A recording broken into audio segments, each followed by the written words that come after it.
نعمتوں والے مجبور نظر آتے ہیں۔ بھائیوں، جب انسان کا رشتہ اپنے مالک کے ساتھ ہوتا ہے پھر تو غم بھی کچھ نہیں کہتے، پریشانیاں بھی کچھ نہیں کہتی، پھر تو زندگی صبر والی، پھر تو زندگی توکل والی، پھر تو زندگی بھروسے والی، پھر انسان اپنے آپ کو رسوا نہیں کرتا، دنیا داروں سے امیدیں اس کی ختم ہو جاتی، امیدیں اللہ رسول سے لگا لیتا ہے، مضبوط ہو جاتا ہے، مضبوط، طاقتور ہو جاتا ہے، خوددار ہو جاتا ہے، باوقار باعزت ہو جاتا ہے۔ حضرت بہلول دانا رحمت اللہ علیہ بیٹھے تھے تو ہارون رشید حج کر کے آ رہا تھا، تو رستے میں حضرت شیخ سے ملاقات ہو گئی، تو السلام علیکم کے بعد کہنے لگا حضور کوئی حکم ہو تو بتائیے گا۔ تو حضرت بہلول دانا فرمانے لگے تیرا رب کون ہے؟ اس نے کہا اللہ۔ تو فرمایا میرا کون ہے؟ کہا اللہ۔ فرمانے لگے تو بڑا ہی بیوقوف ہے، کیا تو یہ سمجھتا ہے کہ رب ہارون رشید کو تو دے گا اور بہلول دانا کو بھول جائے گا؟ 23 سال حضور کو وقت ملا، مختصر وقت ظاہراً تبلیغ کرنے کے لیے، پوری دنیا میں دین بھی پھیلانا ہے۔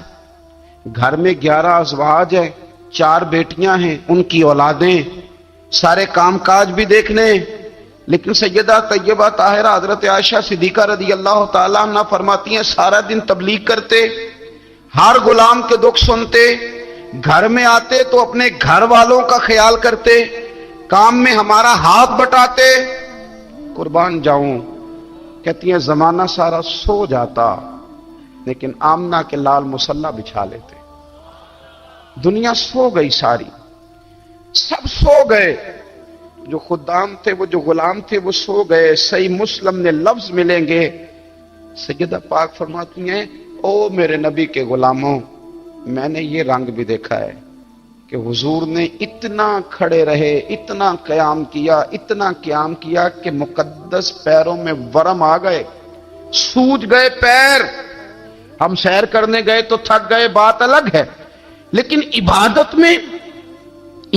میں یہ بھی تو مسلم شریف ہے نا، یہ بھی تو دین ہے نا، یہ بھی تو حضور کی سنت ہے، یہ بھی تو وہ چیز ہے جو کریم کی آنکھوں کی ٹھنڈک ہے۔ سیدہ فرماتی ہیں پیروں میں ورم آ گئے، اور ساری رات ہی حضور نے نماز پڑھی اور ایک ہی آیت بار بار دہرائی۔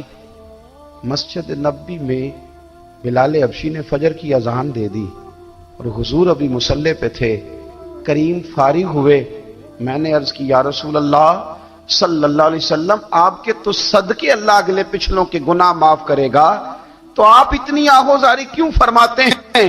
آپ تو شفیع ہیں، آپ تو انبیاء کے امام ہیں۔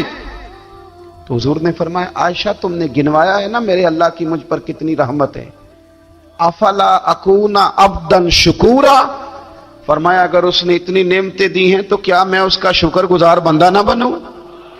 میں شکر گزار بندہ نہ بنوں اس کا؟ پھر اگر اتنی نعمتیں اس نے دی ہیں، مجھے اتنا نوازا ہے، تو پھر میں اس کے سامنے سجدے نہ کروں؟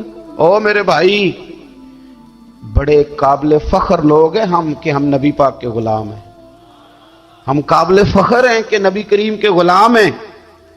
کیا کبھی اس غلامی کے شکرانے میں بھی 2 نفل پڑھے کہ یا اللہ تیرا شکر ہے تو نے ہمیں حضور کا غلام بنایا ہے؟ یاد رکھیں کہ اپنی روحانی زندگی کو آباد کریں، استغفار پڑھیں، تسبیحات کریں، کچھ چھوٹے چھوٹے اعمال ہیں ان کو اپنی زندگی میں حصہ بنائیں۔ ترمذی شریف میں حدیث ہے، نبی پاک صلی اللہ علیہ وسلم نے فرمایا 3 مرتبہ صبح، 3 مرتبہ شام اعوذ باللہ السمیع العلیم 3 دفعہ یہ پڑھو، اور 1 دفعہ سورۃ حشر کی آخری 3 آیات، واللہ الذی لا الہ الا هو عالم الغیب والشہادۃ هو الرحمن الرحیم۔ اعوذ باللہ من الشیطان الرجیم ہے نا، اس کو پڑھنا ہے اعوذ باللہ السمیع العلیم من الشیطان الرجیم۔ فرمایا 3 دفعہ اس کو پڑھو اور 1 دفعہ سورہ حشر کی 3 آیتیں، 1 دفعہ صبح اور 1 دفعہ شام۔ صبح کیا ہے، شام کیا ہے؟ تو اعلیٰ حضرت بریلوی فرماتے ہیں صبح سے مراد ہے آدھی رات ڈھلنے سے لے کر سورج نکلنے تک، آدھی رات ڈھلنے سے لے کر یعنی تہجد کا ٹائم سے لے کر سورج اور شام کیا ہے؟ دوپہر ڈھلنے سے لے کر مغرب کی اذان تک، یہ شام ہے۔ اب سن لیں، یہ ترمذی کی حدیث ہے، سیاستہ